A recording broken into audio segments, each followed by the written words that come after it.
సంధ్యారాన్ని ఇస్తున్నటువంటి సాక్ష్యం ఏంటంటే బాప్తిసం పొందడానికి నువ్వెందుకు బాప్తిసం తీర్చుకోవాలని అనుకున్నావు అని అడిగాను సహోదరు. అడిగితే సహోదరు చెప్తున్న మాట ఏంటంటే నేను మనసులో అనుకోనాను తీర్చుకోవాలనుకున్నాను అంతే నువ్వు అంటాను. అట్లా అనలేదు. మాస్టర్ గారు కూడా బెక్క వేసి వస్తుంది అంత పని అడిగిపోయినాక అంత పని అడిగి చేసి ఉన్నావు అని అడిగి మనసులో అనుకున్నాను అన్నయ్య. ఎందుకు అనుకున్నావు? అనుకోవడానికి కలిగిన కారణం ఏంది అని కానీ మాట చెప్పింది ఏంటో తెలుసా? రాత్రి వాక్యాన్ని విన్నాను. 4వ రోజు రాత్రి వాక్యాన్ని విన్నాను. ఆ వాక్యం విన్న తర్వాత దేవుడు నా హృదయాన్ని దర్శించాడు. నేను రక్షించబడాలని తీర్మానం చేసుకున్నాను.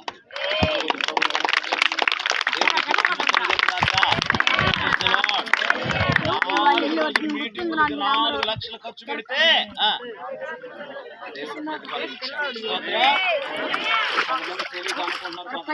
బ్యాన్ చేయమంటారు మీటింగ్. బ్యాన్ చేసేసి మీటింగ్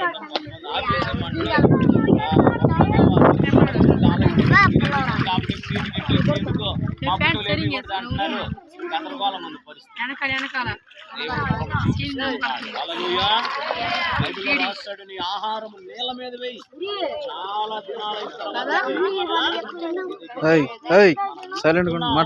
తగిన కాలములో పంట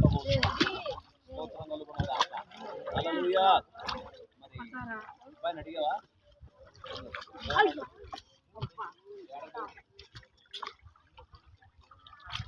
కదా అందరూ వచ్చింది కాబట్టి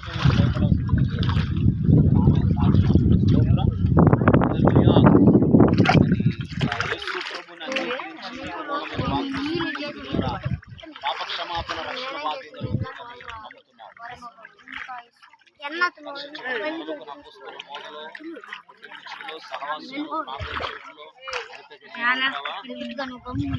రక్షించబడిన తర్వాత చిన్న చిన్న శోధనలు వస్తాయి. ఇంతకుముందు నీకు అనుకూలంగా ఉన్న పరిస్థితులు మనుషులు కూడా కొంచెం వ్యతిరేకంగా మారు దృష్టిలో అలా చేస్తారు. నీకు అనిపించి ఎట్టనిపిస్తుందంటే బాప్తిసం పొందకముందే మా ఆయన బాగున్నాడే, బాప్తిసం పొందకముందే మా పరిస్థితులన్నీ బాగున్నాయి, ఇప్పుడేంటంటే ఇబ్బందికరంగా ఉన్నట్లుగా అనిపిస్తుంది. అటువంటి పరిస్థితుల్లో కూడా సైతన్యుడు చేసిన విశ్వాసంలో బలహీనం